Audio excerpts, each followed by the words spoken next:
Okay, so Kathy has the recording started. Good. So I will officially call this meeting to order, and I will read the script. Of course, at one point we thought we were going to be meeting live again, and then it's just as well that we didn't think we're meeting live again, because who knows whether or not we'd be able to meet live again, but we'll see. So anyway, let me read the script. As a preliminary matter, this is Gary Bella, Chair of the Advisory Committee for Non-Voting Taxpayers. Permit me to confirm that all members and persons anticipated on the agenda are present and can hear me. Members, when I call your name, please respond in the affirmative. Don Green. Here. And Mary Russell. Kathy. Here. Peter. Here. And Peter Kahn. Here, but I Good. can't seem to get on Okay. video. And anticipated speakers on the agenda, please respond in the affirmative. Kim, he's here, I see. Kim McCarthy, okay. This open meeting of the Advisory Committee for Non-Voting Taxpayers being conducted remotely pursuant to Chapter 20 of the Acts of 2021. Ensuring public access does not ensure public participation unless such participation is required by law. This meeting may feature public comment. For this meeting, Advisory Committee for Non-Voting Taxpayers are convening by video conference via Zoom app as posted on the town's website, identifying how the public may join. Please note this meeting is being recorded and all attendees are participating by video conference. Accordingly, please be aware that other folks may be able to see you, and to take care not to screen share your computer. Anything you broadcast may be captured by the recording. All supporting materials that have been provided members of this body are available on the town's website. Unless otherwise noted, the public is encouraged to follow along using the posted agenda. Unless I note otherwise. Before returning to the first item on the agenda, permit me to cover some ground rules for effective and clear conduct of our business and to ensure accurate meeting minutes. I'll introduce each speaker on the agenda. After they conclude their remarks, Chair will go down the line of members, inviting each by name. Provide any comment, questions, or motions. Please hold until your name is called. Please remember to mute your phone when you are not speaking. Remember to speak clearly and in a way that helps generate accurate minutes. For any response, please wait till the chair yields the floor to you and state your name before speaking. If members wish to engage in conversation with other members, please do so through the chair. For items with public comment, after members have spoken, the chair will afford public comment to those members of the public that have joined the meeting via Zoom. And finally, each vote taken at this meeting will be conducted by roll call vote. So, so much for the script. I also want to welcome Wendy. Wendy is on the verge of officially being official, but she's not quite official yet. So the first item of business is the approval of the agenda for today's meeting.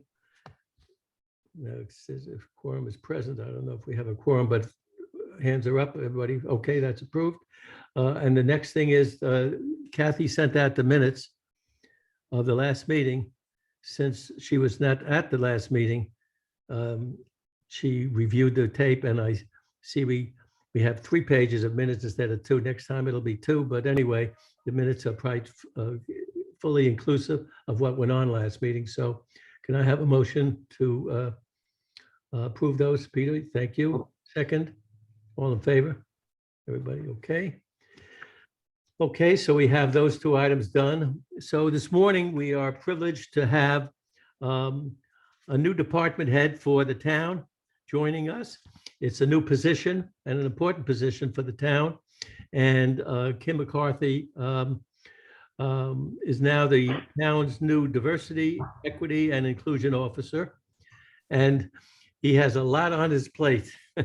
There's a lot of stuff that people are expecting him to help the town oversee and put into operation. And so, Kim, we're delighted that you could join us this morning. And I think in starting off, you might want to do a couple of things. First, you might want to tell us a bit about yourself and your background, and then you can talk to us about things that you're starting to work on. I know you're in the process. I don't know if the RFP for the consulting firm is completed, done, whatever, but you can fill us in on that and what you think are the next steps are for your role with this town. So welcome, Kim. Please go ahead.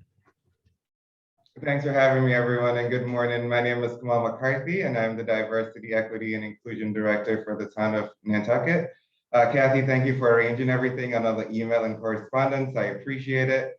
And I think this is the longest committee with the longest title that I've spoken to thus far, the Advisory Committee of Non-Voting Taxpayers. So thanks for having me. I appreciate all of you taking this time on a Saturday. I'm going to cover everything that you just asked in a presentation. So hopefully my share screen process works smoothly. And as much as I would love to meet you all in person, I'm actually glad that we're still doing it on a video conference platform, because I've just been doing this presentation a couple of times and I haven't done it in person quite yet. So can everyone see my screen right now? Yes. Perfect. Donald, you're the only person I can see right now. So if I'm speaking too fast, can you do me a favor and just wave your hands and I will just know that I need to slow down a bit.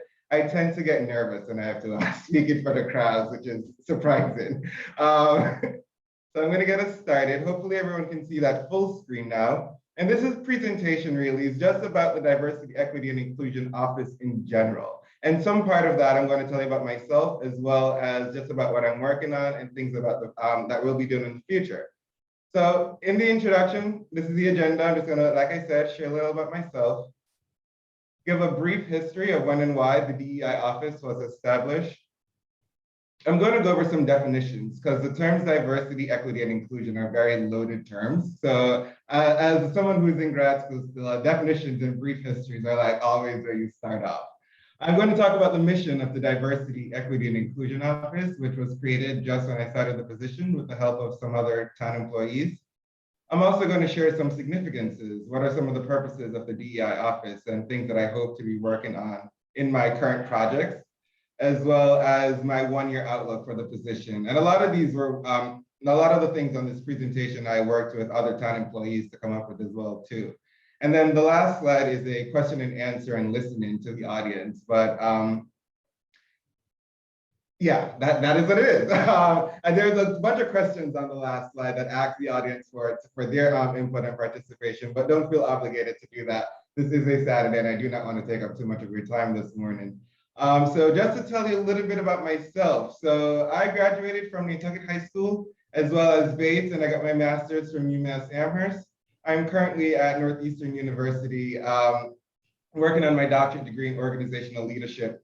And I'm writing my dissertation about the significance of repeat visitation to cultural institutions. Just to back up a little bit on that, before that, I moved to Nantucket originally from Jamaica. I've been here since middle school. About 20 years now, living on Nantucket full time, obviously going back and forth for school and so forth. Before taking this position, I worked at the Museum of African American History here in Nantucket, and I was responsible for the African Meeting House and the Seneca Boston Florence Higginbotham House right at Five Corners. Before that, I was at the Athenaeum in the Public Programs Department, as well as in the Adult Circulations. I also worked as a resident director at LCC International University in Klaipėda, Lithuania, before the Athenaeum. And previous to all three of those positions, I was at the Community Preservation Committee as an office administrator. Just to tell you a little bit about what I do on island outside of this position as far as volunteering is concerned, I'm a member of the Board of Trustees for the Nantucket Arts Council. I was on the board of the Nantucket Community Music Center, and I am a member of the advisory committee for the Community Foundation for Nantucket. And then lastly, you may see me walking or running around the island, reading or watching TV for my hobbies. So just a brief history about when and why the office was established. So DEI offices in general and positions are fairly new, and they're being established across the United States, the Commonwealth, at businesses and at universities. Northeastern, where I'm currently a graduate student, it just recently hired their first DEI director. And if I'm not mistaken, the towns of Falmouth as well as Provincetown on the Cape just recently established DEI positions as well too. Nantucket posts the Diversity, Equity, and Inclusion Director position in July of 2020. And for those of you that are interested, there's a timeline, a DEI timeline on the town website that I encourage you to look at. I'm actually not going to click on the link right now for the sake of time and just keep us going. Again, because I think it's important for everyone to have a brief understanding as to where this position comes from, or just brief history and definitions in general, it is important to know that the impetus for this position being launched was the vandalism of the African Meeting House, which occurred in March of 2018. But before that, whether or not it was me in this position, I think it's important for the DEI director to have a good understanding of historical and recent controversies. So I thought it was important to mention that a complaint against Nantucket Police Department regarding excessive force in August of 2007, as well as the fact that minstrel shows remained in favor on the island right up until the days of the civil rights struggle of the 1960s, which is something documented in Dr. Francis Cartoonan's book, The Other Islanders, are also contributing factors as to why the DEI position was created. As I mentioned earlier, the terms diversity, equity, and inclusion are loaded terms, so I thought it was important to have some definitions of each. And diversity means any dimension that can be used to differentiate groups and people from one another. It means respect for and appreciation of differences, whereas equity means consistent and systematic, fair, just, and impartial treatment of all individuals, including individuals who belong to underserved communities that have been denied such treatment. And inclusion means a state of being valued, respected, and supported. It's about focusing on the needs of every individual and ensuring that the right conditions are in place for each person to achieve his or her full potential. Now, these definitions were provided by the Department of Housing and Urban Development, as well as some recent executive orders from the current administration. So I thought those very loaded terms had very long definitions. So I figured it was important to simplify them. So diversity is where everyone is invited to the party, is probably the easiest way to understand it. Whereas equity means that everybody gets a chance to contribute to the playlist. And inclusion means that everyone has the opportunity to dance. I think that's just the simplest way of trying to understand my job title. But this simplified definition was explained by Robert Sellers, the Chief Diversity Officer at the University of Michigan. I also thought it was important for me to share my own interpretation of what DEI means. And for me, diversity is the acceptance and celebration of our differences, because you can accept people and yet still not celebrate their differences and what they bring to the table. So I thought it was important to acknowledge both of those things as far as the concept diversity. Whereas equity is the willful engagement, in ensuring that our policies and opportunities are unbiased. And one example I like to use for that is job descriptions, for example. If you are, if someone's applying for a secretarial job and inside the job requirement, it says that you need to lift 50 pounds. Well, there are a lot of people that can't lift 50 pounds, for example. And if you take a step back and you realize that your secretarial position, the most they may do is lift a heavy box of papers, then is that really an equitable requirement to have in the job description? I can go off on a tangent. I won't do that, I promise. So let me just continue moving forward and say that inclusion means, for me anyways, is giving all voices not only a seat at the table, but chances to be heard as well, and to value their opinion while they're being heard. Not just to listen and move on, but to show how their contribution actually adds to the larger conversation of whatever is being discussed at the table. I think the best way to think about diversity, equity, and inclusion is to think about it as the Avengers or the Justice League. Each of us have our special individual powers that we can bring to the table or bring to solve a problem, but it's when we put our superpowers together and work together where we can solve a solution, or reach a solution, sorry. Moving on to the mission of the Diversity, Equity, and Inclusion Office. As the mission statement says, the mission of the DEI office is to be the primary resource for the town of Nantucket's diverse communities and organizations in order to create and sustain an equitable and inclusive community where all residents and employees can feel safe and welcome. There is a DEI webpage on the town website. I encourage you all to go look at it. The mission statement is also on the webpage. It's also available in Spanish as well. There's a section on there called Diverse Nantucket, which just highlights some local organizations that also are contributing to the idea of diversity, equity, and inclusion. And they're just, again, as I mentioned before, the DEI timeline, my job description, and just some other important documents that are on the webpage.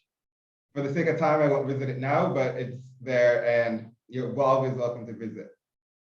And it's also updated regularly as well too. So what are some of the purposes of the DEI office? So quite frankly, what I've come to realize is that the motto of the DEI position, as well as JEDA, which is Justice, Equity, Diversity, and Inclusion, another acronym, is for everyone to get comfortable with being uncomfortable. No one has all the answers, but it is your participation in uncomfortable conversations that is needed, because by working together is how we find solutions. I want to be clear to everyone that this is a very brand new position, and I myself am uncomfortable in it, and I'm just trying to become comfortable in it as well too. So getting support from the community and having the opportunity to speak with you today allows me to become more comfortable in this position. So again, thanks for having me. The DEI office is a community and town government commitment to work towards increasing DEI. So what does that actually mean? I think personally that it's a commitment to strive for a sense of belonging, representation, and togetherness throughout all aspects that are the foundations of a community. So whether that is healthcare or education or housing or climate and social justice, all of those things that are like the foundational factors of a community that everyone gets a chance to actually contribute to those aspects. So some responsibilities of the DEI office and of myself include to promote diversity, equity, and inclusion both internally and externally. So that is to make sure that our town workforce, that I do training programs with them, as well as examining our hiring practices, as well as externally to work with the town boards and committees, local nonprofits, and so forth. The interesting thing about Nantucket's DEI office and my job description is that I do both working with the town itself, with the town employees, and as well as to work with the community as well too. My cohorts that are in DEI, especially with the Massachusetts DEI Coalition, most of them tend to specifically work with their town government. Very few of them have the dual responsibility of doing both internal as well as external. So just another layer of challenge that I'm just trying to figure out as I go. Another responsibility is to collaborate with the Department of Culture and Tourism on cultural events, as well as to serve as the town's liaison for community programs and initiatives and forums. I think this is the hardest thing I am trying to better understand right now, which is to develop metrics to measure DEI effectiveness. And we can talk about that a bit more in the end of this presentation, as well as to advocate for minorities, the LGBTQIA+ community, people with disabilities, and others. And I'm going to take a quick second to stop here and talk about to prepare for AAP and EEO statistical reports. And the reason I want to stop real quickly, because within my first week of taking over this position, I had to visit all the departments throughout the Nantucket town government. And obviously I'm still consider myself very new to the position and its responsibilities, but someone stopped me in my tracks and they were like, well, what's the difference between DEI and wasn't that just the same thing as equal opportunity employment back in my days? And I was like, that's a good question. And then they followed up, of course, and how is that different from affirmative action and affirmative action plan? I was like, huh. So it's one of those moments where I was just like stuck in my tracks and it's like, I don't really know how to answer this, but as a good researcher, I went and looked it up real quick. So just really quickly, equal opportunity employment, that's more focused on the legal aspects and making sure that no one is faced discrimination in the workplace, whether that is due to their race, color, sex, national origin, and things and categories along those lines. I'm not a lawyer, but the EEO is more along the lines of making sure that there's no discrimination in the workplace and hiring practices. Whereas affirmative action and affirmative action plan is really the employer's standards for proactive recruitment and promoting individuals, women, veterans, people with disability within the workplace. Whereas diversity, equity, and inclusion, that's more a part of embracing our cultural differences within the workplace. It's both valuing diversity as well as managing diversity. So those are the differences between those three things. And I can go a bit more in depth later on if we need to, but only a couple more slides left. I can tell that I'm getting nervous and speaking faster as I get closer to the end of this. Let me calm down a bit. So what am I working on now? So this very thing that I'm doing right now, whether it is meeting local organizations such as the ACNBT, meeting town employees, as well as just talking to Nantucket's diverse populations.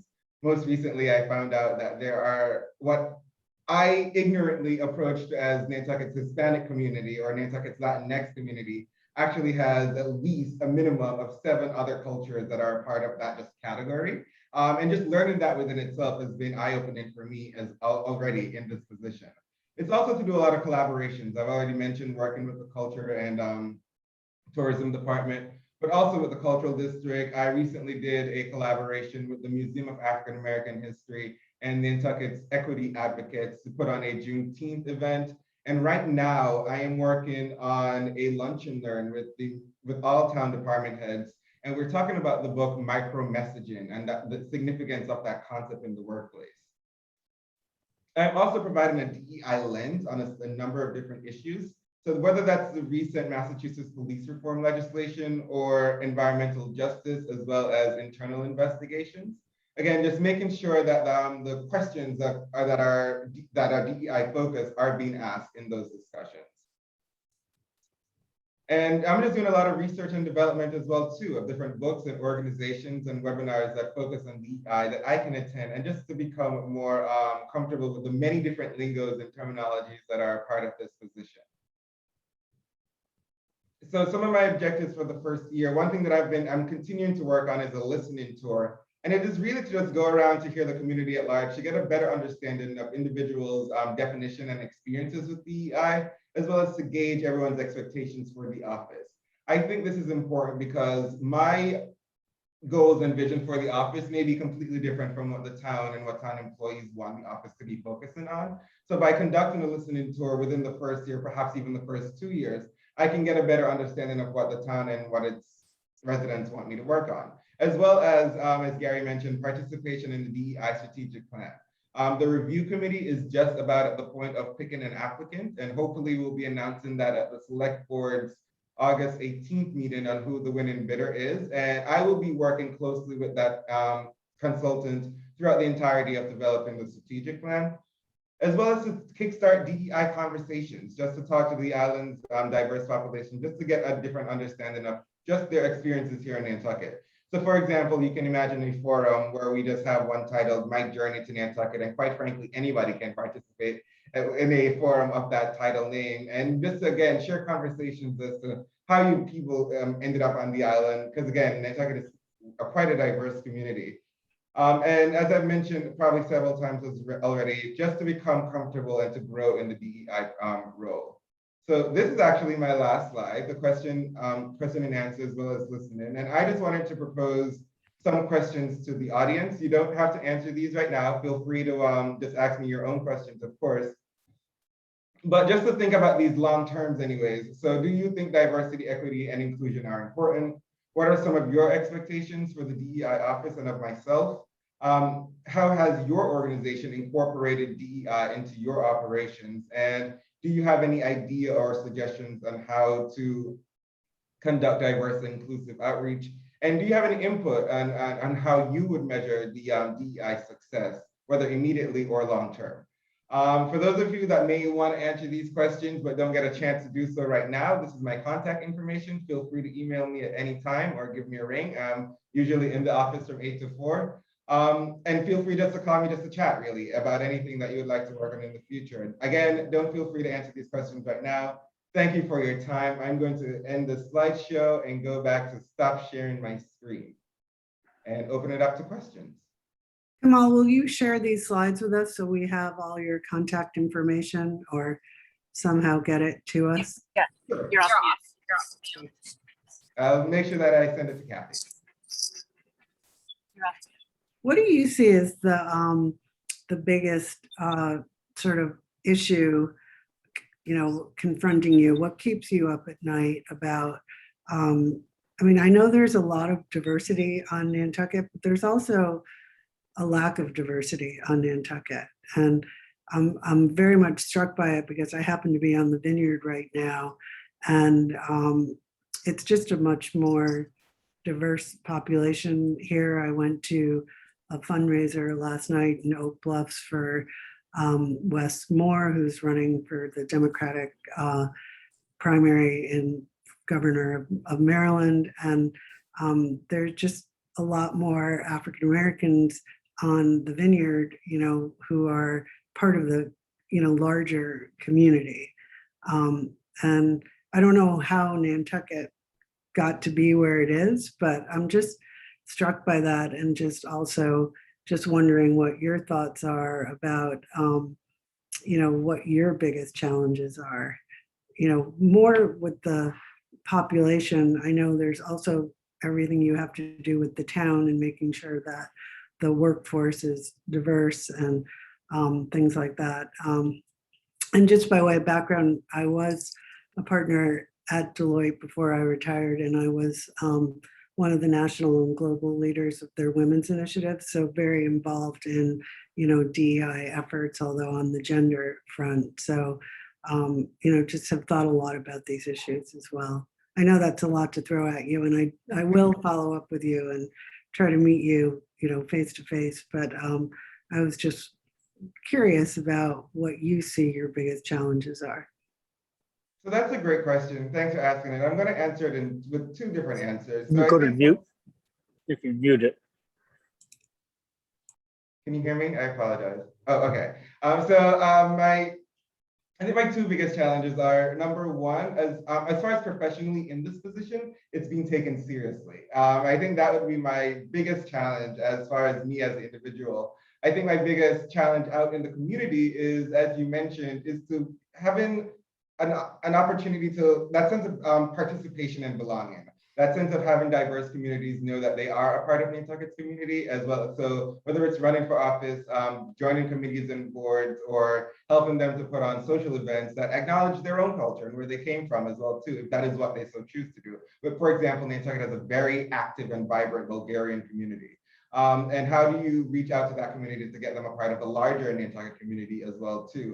By reaching out to the people that are already involved and so forth. As a member of the Jamaican diaspora here in Nantucket, my family is pretty active, but how do I extend that out to the other members of the Jamaican community here as well too, as well as native-born African Americans here in the island as well. So that sense of having diverse population feel as though not only do they belong in Nantucket, but are also contributing and participating in its future, that is my, I think, biggest challenge. And I think hopefully over time, people will take me seriously. So that first one, I'm not too worried about. So Kim, I want to make sure you understand that our committee, the Advisory Committee for Non-Voting Taxpayers, shares your objectives. And when you talk about making sure that you want people to feel that they have a seat at the table and a chance to be heard, you're speaking to us because that's really the reason for our existence. We are the committee that represents the non-voting taxpayers. Are the portion of real estate taxes that we pay to the town, we account for almost 90%, between 88 and 90% of total real estate taxes, and probably over 50% of total taxes. And years ago, I guess, the town realized that our important participation gets very little voice in community affairs. And so our committee was set up to inform the select board of issues that are important to the non-voting taxpayers. But I have to tell you that I think my colleagues can speak for themselves as well. Most of us feel very frustrated about that. And we feel that on many, many issues, our voices are not heard. And what we see is that so many of the town committees consist of the regular old timers who have been here for their years and years and years. They just take turns going on different of the town committees, and many stay for quite a long time. And we've done as much, as we possibly can. We have actually been fortunate this year, for the last year and a half with the pandemic, to be able to continue meeting on a year-round basis. In the past, our meetings were only really during the high season because the Massachusetts open meeting laws require personal participation. And because of the pandemic, electronic participation was permitted for quorum purposes. And so we had a record number of meetings in the last year or so, the largest number that we've ever had in our history. And we had the opportunity to participate far more than in the past. You know, one of the questions that we asked the town manager to think about when she appeared as one of our guest speakers several weeks ago was, shouldn't the seasonal taxpayers like ourselves be also included in several of the other non-regulatory committees, maybe perhaps regulatory committees as well? We're not on them. We're on we're on very few committees. I'm on the Coastal Resiliency Advisory Committee, and that's it. And then, of course, this committee, they were all on. And, you know, I think what Libby said was she'll take that under advisement. She thought it was an interesting thing to think about. But I don't think the people in the town really think about that. I think they, for whatever reason, they're used to dealing with just residents, and we're not around for much of the winter for the most part. And without Zoom, we're not even visible. So they got used to dealing without us. They have their meetings when we're not usually able to be on island. And so we have been frustrated as well. And I think that one of your big challenges will be how to make sure that members of several of these communities on the island are able to participate in the decision-making and considerations of so many of the committees which the town uses to advance its policy decisions. Any other thoughts from, yes, Don? Yeah, I grew up in Newark, New Jersey, and sat on the borderline between two ghettos, the Jewish ghetto and the Black ghetto. And over the years, it settled into my mind, just what is the problem? And the problem is our apartheid nature in this country. We do not rub shoulders with each other. We each stay in our own places and don't interact with others. Now, history has done that to us. And I just don't know how we undo that history. So a person, whether they're blue-eyed, brown-eyed, dark-colored, or what they are, can move into any neighborhood that they can afford, or have some reasonable aspect so they can live there. I don't think anybody should be excluded from any neighborhood, but that's what we have today. Harry, it's Peter. I'm sorry. I would like an answer to that. You know, whether. Oh, I'm sorry. That was a comment. Oops. Kamal, did you hear what I said? I did hear that. Thank you for that comment, Donald. And so that's just the point that you bring up is just a part of my position in the long run, really. How do you get people to rub shoulders, to stand shoulder to shoulder, and actually communicate with each other and participate in things that are like-minded that we're all interested in? And that's just something I'm just going to be working on in the long run. I think for me personally, right now it's a matter of having the basic understanding not only of my job description and responsibilities, but meeting the different communities, see what their interests are, and then see where those interests intersect. Because I think it's at those intersections of interest where we can bring people together. And by doing so, allow us to at least share our commonalities even more so. Again, I can always talk about the simple fact that one of the hardest parts about this job for me, again, is realizing that the categories that we put ourselves in are all socially constructed. And as humans, we can unconstruct them as well too, if we wanted to, if we so choose. And how do you do that? So that's you almost hit the nail on the head for my responsibility and thing that I have to be working on in the long run. Well, one of the ways I think is when we separate ourselves like this, we shoot ourselves in the foot. We don't allow talent and energy to contribute to the society as a whole. And actually, we distort the notion of society. I mean, Thomas Paine said nobody joined a society to make themselves worse off or have their liberties curtailed. I agree with you. Peter, you had a comment? I did. I have a question. It strikes me that, in a way, following up on what Donald has said, education is really ultimately what's going to move the needle here, and it's going to take time. But I didn't hear a lot about how you intend, or if you intend, to work with the students on Nantucket. I can tell you, for example, a few years ago, you may have been, since you were here, you may have known that there was a series of swastikas that appeared around the community. And the police looked into it, and although they never were able to determine exactly who was responsible, they did determine that it was likely to be high school students. And my sense is that's a community, the high school students, if they've gotten that far and they have not been educated to this, we really need to do something starting in the lower grade, working right through the school system. And I'm curious what your thoughts are, intentions are there.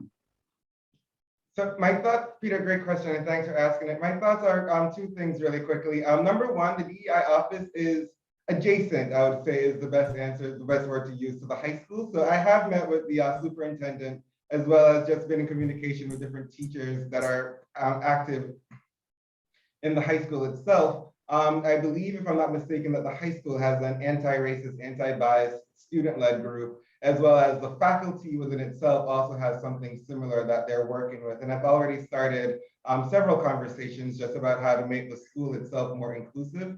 So I will be working with them and more in an advisory role, not necessarily as a direct, like going in and doing like DEI training with students. So that's my answer to that. Right, thank you. I'm just curious, do you have a budget for programs? Wendy, Wendy, Mhm. I'd like to have Peter Haley had his hand up before you. Oh, sorry. Peter? It's okay. I just, congratulate you for obtaining this position and wish you the greatest success in it. What comes to my mind is this is a perplexing problem, which is perplexing all of us. We have a lot of institutions in the United States that bring people together. But some of those institutions over the years have not, they're not what they used to be. For example, when I was in the United States Army and there was a draft, people came together from all walks of life and we learned from each other. Whether it was different races or different parts of the country, we were thrown together. We had to learn to work as a team, and through that, one learns that you shed a lot of your ignorance about other people and gain knowledge not only about their strengths, but also about their ways of doing things, and perhaps you adopt them, and little by little you grow together and become a team. It seems to me there are somehow fewer opportunities, although public school seems to be one of them for doing those sorts of things. And so getting my question, I'm wondering, as there are more and more DEI directors around the country, is there an association of DEI directors? Are there programs that have been thought up and being sort of best of breed programs? And if so, are any of these programs, adaptable to a community like Nantucket? Because I frankly don't know where to start or where to finish. I just know it's a problem that we have. And we're addressing it in a more organized fashion with your appointment as this director. That's another great question, Peter. So I just recently joined the Massachusetts DEI Coalition, participated in my second meeting, and the members of this coalition within itself, most of them are also really new to their positions also. So we're figuring it out as we go. And as you mentioned, pretty much bringing our different skills and understanding of what we think our position is to teach each other as we go along. So I guess that would be my answer. As far as professional teamwork, we are slowly building the foundations to making sure that we're bouncing ideas off of each other, as well as just also listening to what the how I can adapt those things here in Nantucket is by bouncing those off of my coworkers here and other town administrators. It's also important to know that the town manager is also a member of the Massachusetts Municipalities Association DEI committee. And interestingly enough, any relevant material that she learns or come across is that she brings it to me directly as well too, or forwards in an email. So it's by depending on each other and sharing those ideas is how we're going about trying to making sure that not only are we putting on events that people can come to that brings different people together, but also bring ourselves as DEI professionals together as well too. And so I hope that answers your question. Again, it's also part of Donald's bigger question of how do we bring people together. And I'm just going to slowly but surely, hopefully with the help of the consultant, try to chug along and figure that out as I go. Yeah, well, I like your idea of, or your definition, I guess it is, of the dance and having everybody, invited and the opportunity to dance together. With COVID, of course, that's even more problematical these days, but hopefully we'll all be able to dance in the not too distant future. Hopefully. Wendy, you had a question? Yeah, I was just curious as to whether, you were given a budget, to work with, and whether you felt it was sufficient to do, everything you feel like you need to do to fulfill your goals in the role. That's another good question. So no, I do not have a budget currently, but it is my responsibility to draft a budget for the next fiscal year. So, and that's something else that the consultants will be assisting me with as well too, just for the different programs and so forth that is going to be and training over time. It's interesting because the town, and I agree too when I discussed this with the town manager, is that it's better to get an understanding of just the foundation of what a DEI director does before going out to spend money. So I think that's why we all came together to be like, all right, what do we want to do? Let's do some planning, get this consultant in as well too. And then for the next fiscal year, present a budget that will be presented to the community. Thank you. Kathy, you had a question? Kathy? Yes, just two things. One is, before I ask the question, is there were two people on here. I have to identify them in the minutes. One was an iPhone 202 area code and they hung up. That was Peter. That was Peter Khan. That was Peter No, Khan. no, that's not me. I'm on, but I'm Yeah. on. I can't get the video to work for some reason. Okay, well, I don't know who that was. They already hung up, but there's also, is Bill's iPhone, is that you, Bill Gardner? He's muted. Okay. Well, at some point, just identify who's Bill's iPhone so I can put it in the minutes.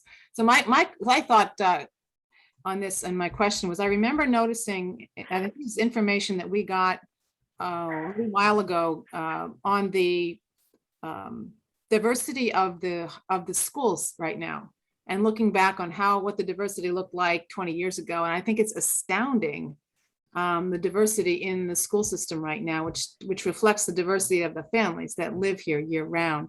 I mean, they're just, and then you look at the pictures that are in the inky mirror of the graduating class, and you look at all the different faces. I think it's a very diverse community but you don't see the communities interacting with each other. I think that's my observation.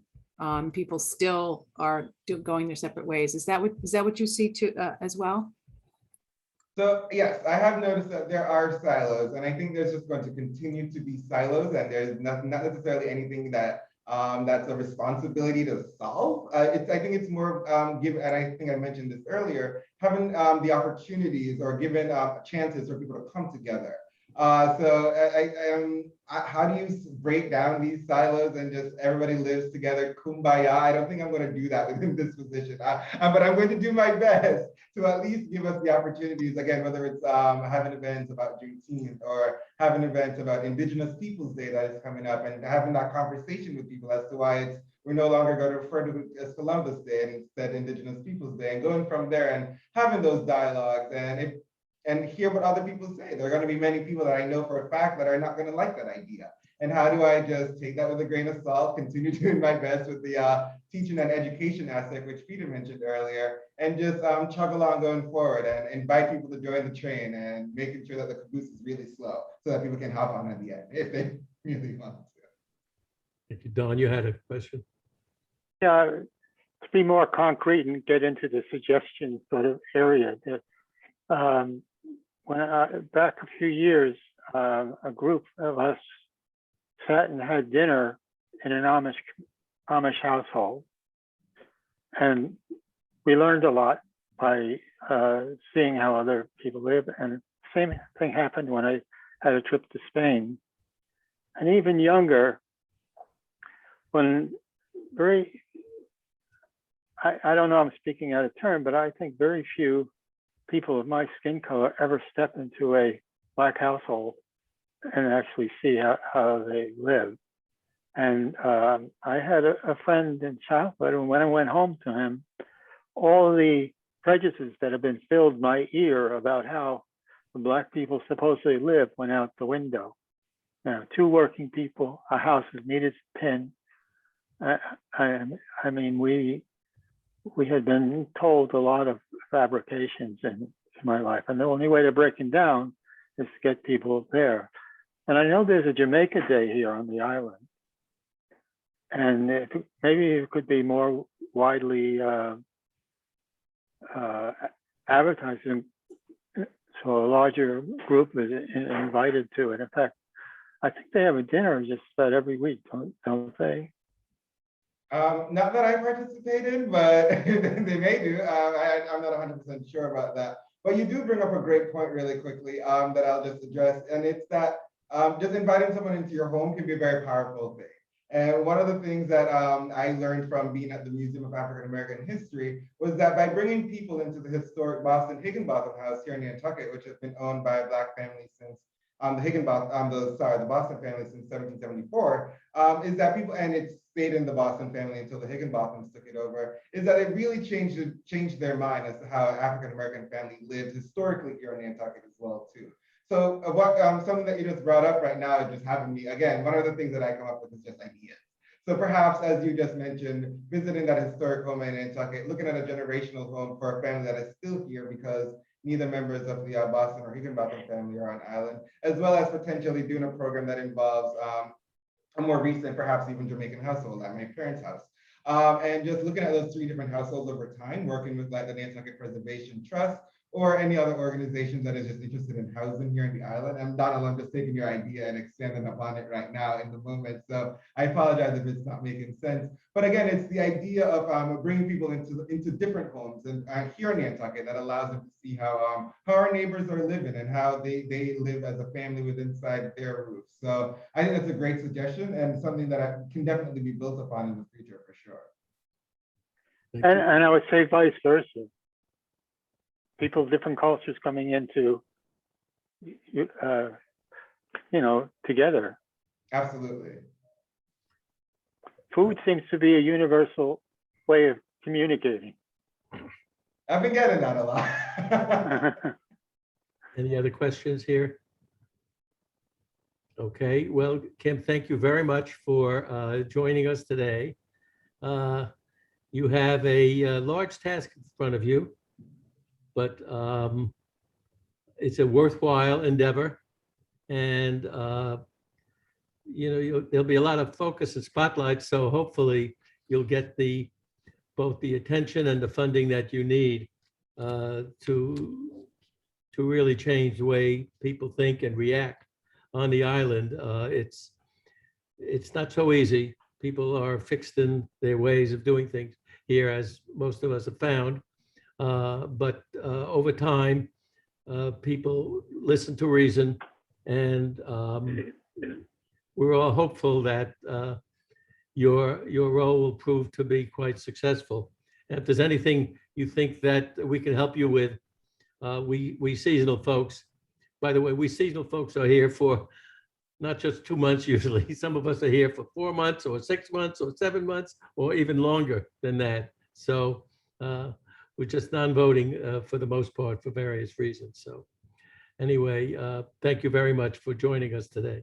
sharing It's that my pleasure to information speak with with us. you Thank you. all. Thanks for taking the time. And there is one thing you all can do to help me in this role, and I would ask that you just bring whatever the information you come across in your own communities to just send it my way. And I will again provide that email to Kathy and my phone number so that you can do so. Terrific. Again, thanks for taking the time for hearing me. And I look forward to hopefully working with this committee in the future.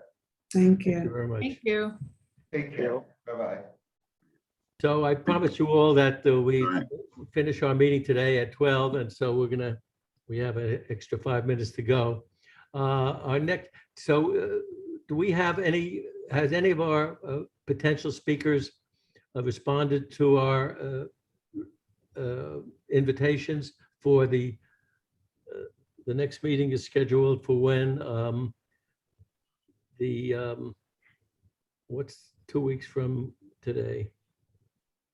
I heard back from, was it Nancy? Yes, She very much wants to speak to us, but can't speak at either of our remaining scheduled meetings. She said she's totally available in the fall. She just had conflicts for okay. those 2 dates. So we don't have anybody right now for our next meeting.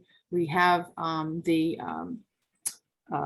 Charity, who is the liaison to Dylan Fernandez, Yes, for the 4th, but we don't have anybody for 2 weeks from now. So I don't know if we want, I don't know if Peter was going to try and contact Chief Deputy Gibson, Chief Yeah. Gibson. but I don't have anybody else right now. Okay. Peter? It's still on mute. Yeah, I Okay, have a 2-screen system, and all of a sudden my cursor was on screen A and my mute button is on screen B, and I had to unplug a screen. So sorry. It's almost the same as my technical problems the last meeting, getting that meeting started. And I couldn't call Kathy this time to help me out. I had to rely on my own resources. I have to do the same thing. I have not called the chief because I've been off the island, and I want to call him while I was on the island so I could meet with him perhaps first. I will endeavor to do that first thing Monday morning and report back to Yeah. you all by, let's say, Tuesday. So first thing Monday is a very bold statement for me, but yeah. I'll give it a try. Well, I think, if we don't have someone scheduled, then I guess we'll wait a few days to see if anything happens on that. And then if we don't. You have have- any other ideas? No, I keep thinking that, we ought to have town official. I like that when town officials come to talk with us, because we're really trying to influence the manner and in which the town has been moving forward. I must say, when I read what's going on in town and I see what's going on with the traffic and, between the airport situation and the traffic, I've come to the conclusion that this island is unable to properly deal with 70 or 80,000 people. I think we do not have the infrastructure in place today to deal with that, and we see that now, but I don't know if it's because of the pandemic. We have so many issues related to the fact that there aren't enough employees available, whether it's the restaurants or the airport or wherever, even the hotels. It's quite a problem, and people are still charging over here in droves. I mean, the ferry traffic hasn't slowed down, and I just don't think we have an infrastructure in place today to support it. But I don't know if it's solely because of the pandemic. I hope it is, because otherwise it's going to change how people feel about this wonderful island. And when we know so many people who can no longer feel comfortable about going to restaurants because they can't get a reservation at any the restaurants have cut back when they're even serving. And it's with these large crowds on island, it's impossible for people. And, people used to love coming to the island because in addition to doing your own cooking in your home or grilling, whatever, there were plenty of hosts of restaurants to join with. And that's no longer the case today. But as I say, and I don't know if there's any town official that's going to help us think through that. I mean, we had a good talk with Matt Fee a few weeks ago. And it's What about unlikely the that. FinCom? We haven't heard from the FinCom this year, have we? Okay, also, how about, I mean, I wouldn't mind hearing from the airport fellow, but I'm not sure he's got time for us, but I think that's a serious, I mean, it's not only the air traffic and how to control it, but obviously now we can't get jet fuel in here. I mean, I think it, I think it's a major issue. So if he's available, I think it's interesting to talk to him. We haven't had him in a few years. Yeah, I think what, you talk, let's have some town officials, go find some. Every time you read the Yankee, some town official has quit. The DPW fellow, who seemed to be doing a really good job, is the most recent one.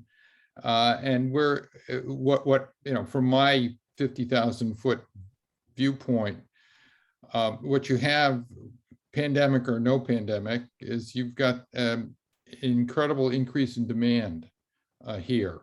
If you believe the water department, we're up to what, maybe 50% more people than we usually have this time of year. And there's just no way on this earth that you can absorb sudden increases like that without a lot of hiccups. And we're having those hiccups from jet fuel, and part of the jet fuel. That problem is they're consuming what, 25% more jet fuel this year than 2 years ago. And on one end, and the other end, you have a ferry disaster where we just don't have enough places. And apparently, the fuel comes by truck on the ferry boat. So there are all of these dislocations which should be temporary in nature. And we're here, and we've just got to do the best for them. They're hard to plan for a sudden increase of, more than whatever the historic increase in patronage is every year.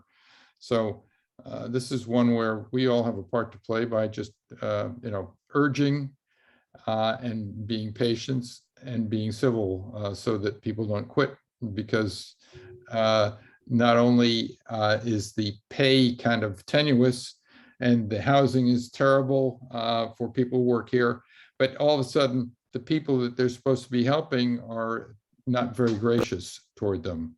And as I understand it, that's part of the problem with the police force not wanting to, police large events and so on and so forth. But that's my very personal view, but I have a feeling it's rooted in reality. Well, also what you're talking about is, it's a very serious problem on the island, and that is, the head of the DPW has resigned, Rob quit. And my guess is it's going to take a while to have him replaced. I thought he was pretty talented. He had a tough job. There's a lot of stuff that needs doing, and he's gone. So they're going to have to find a replacement. As you know, we've not had a replacement for people in charge of the roads for Mike Burnt, whatever his name was, right? For 2 years now. Very serious problem, right? There's no professional, right? They're still looking for someone to head up the park department. And not only that, from when I was talking to some people yesterday, we have very serious problems at the hospital. It's hard to get the doctors. It's very hard to get, the hospital is having trouble filling positions. And whether it's the high cost of housing or multiple of factors, there really is a shortage of talented people coming to this island and helping us grow the economy. We have a fiercely strong growing economy in terms of people coming here. Certainly the real estate brokers think it's great to have this very strong economy, but there's no one to serve them anymore. And I think, I'm sorry, Gary, I didn't mean to interrupt. what were you going to say? I was going to say that, I think what it's showing is something we've known for some time, which is a lack of long-range planning, and the fact that, they have these committees, they don't really do anything.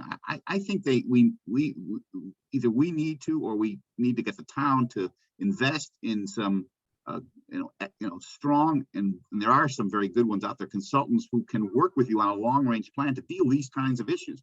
There has been no plan here. These are kinds of things that are, come with the territory. As you grow, these are issues that arise, and they're not unexpected. In a way, they are not unexpected. They're just not, unfortunately, not planned for.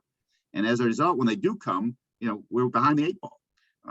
So I think we ought to be thinking about getting some professional help for the town, because they obviously are not doing it themselves. They cannot.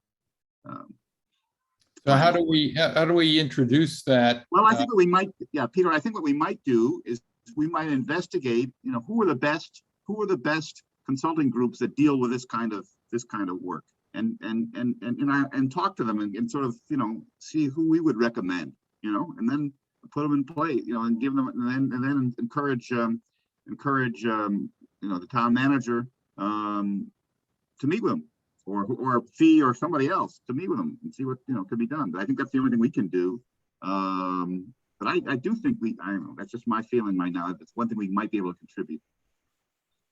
Yeah, this is an unusual place in that it's in terms of the population, it's a small town. In terms of what it serves is a small city during the summertime. I used to represent Vail Resorts, and they had a saying that you cannot build a church for Easter. Right. And we're in Easter right now, and there are not enough pews, and so it may be, because I do think the town has lots of consultants, but I tend to think that these consultants are very narrowly focused. An environmental consultant, a geotube consultant out in Wisconsin, and this and that and the other thing, and maybe what they need is a sort of macro consultant to look at the whole big picture and think about it. I'm happy to work with Peter to see if we can sort of, in our spare time, sort of do a little research here to see who might be fit that bill. I agree with you, Peter. Absolutely. Yeah. Well, it may be that the view. person the person or the committee that might be most persuasive and most interested in this sort of thing would be Denise and that FinCom, because that seems to be that kind of central planning, try to take a whole look at everything type of committee and make sensible recommendations. Obviously Libby has a role in that too, but maybe getting Denise back and engaging. My big concern of bringing anybody back is not becoming critical of what happened last year, but rather looking forward and figuring out what we think, what our advice is that needs to be looked at and thought through carefully, because we're feeling it as non-voting taxpayers. So what do you guys think, Don? Yeah, there was someone who came who was thinking about the renovation of our island home. Yes. He seemed to take a broad picture. I don't know if that's all he does, or can do planning for a whole town. Yeah, no, that he was a consultant just for that. I think he's a healthcare guy. Yeah, an elder care guy. You really need some You're right, forecasting. But maybe he knows someone. I don't know. Well, it's 12 o'clock. I don't want to keep us later than that. Why don't we wait and see, Peter, if you speak with Deputy Chief Gibson, see whether we should have our meeting in 2 weeks. If not, we can take an extra 2 weeks off and think about it. I keep struggling with the fact that I think that we don't have the infrastructure to be able to run this island properly now, and I don't know yet how we can get that resolved, or if there's anyone to talk to. You can talk to the select board members, but they're trying to deal with some of these issues. They're looking at the large events. They're having all these special meetings. So I think let's wait and see what happens, Peter, with your. Yeah, call. it may be, as I understand, is Jason Bridges is the new chairman of the Yep. select board, so he might be a obvious person to A, invite, and B, to raise the subject with. I'm sorry, he's chair of what, Peter? What's he Jason chair of? Bridges, select board has replaced Dawn Holgate. Yeah. as Oh, I the- don't know, I missed that. Okay. Yeah. I missed that. Yep. Yeah, he is the new chair. That's a good Did she idea. not want to run for, did she not want to run for reelection? Did she not seek the position, or are they dissatisfied with her leadership? No, they changed. Well, actually, Dawn finished her term. She had to be reelected, so in effect, she became a new member because her term ended. So she ran and won at the election. Right. But in the meantime, they moved along as they normally do when the terms end, to pick somebody else new who's definitely going to be there. I mean, the other sort of, I don't know whether it's the Chamber of Commerce or, the major employers and business interests on the island ought to be having the same thoughts that we're having here, that there's that things are getting out of hand. And I don't know I don't know who is whether it's the Chamber of Commerce here or some other group or even some other individual who is, the mover and shaker that people listen to. Well, the chair of the chamber would be interesting. I mean, I think because not only, they have this issue to face with, but on the other hand, they're also supporting very much the large gathering. So it's an interesting, it'd be interesting to hear from them. Yeah, but It's a known, but I guess it's a known, and she's a known, I think it's a woman. I just can't recall her name. I just think they're not town officials, so we're not going to help them influence. They're going to say the same thing we are. We're trying to talk to town officials. They'll be like us. Well, yeah, we learn. So I guess I hear you, but we learn. I think it's something we want to learn something too. I think we'd like to learn from. I don't know enough about the business people's views necessarily on the island, what their concern, specific concerns are. So another area that we could, if I cannot get Charles Gibson to come next week, this climate, the climate committee that you've been on, Gary. Yep. It might be time for everybody to, it's a grim picture, and what the situation is. Well, of course, we're waiting for the next update from Arcadis. The consultants are I have a meeting on Tuesday. There'll be another presentation by Arcadis. I'll see if the presentation looks like something that might be of some benefit. Maybe I can see if they can schedule time with us in a couple of weeks. Mhm. Of course, they have a pretty busy schedule now. They're doing a lot of outreach. But there's a meeting on Tuesday that I'll see where they are in their process. Yeah. So Yeah. let's hold on. Peter, you'll make the call, and we'll kind of tentatively think about having the meeting in 2 weeks. But if we don't have anything concrete, we can just go to the next meeting after that. Yeah, although just this last 5 minutes of discussion has been, I think, very valuable. Yeah, I wish we had more members on the phone. Unfortunately, we haven't had all of our members joining us as much as they have in the past. So Actually, I think we had everybody except Bill Sherman and Lou Bassano.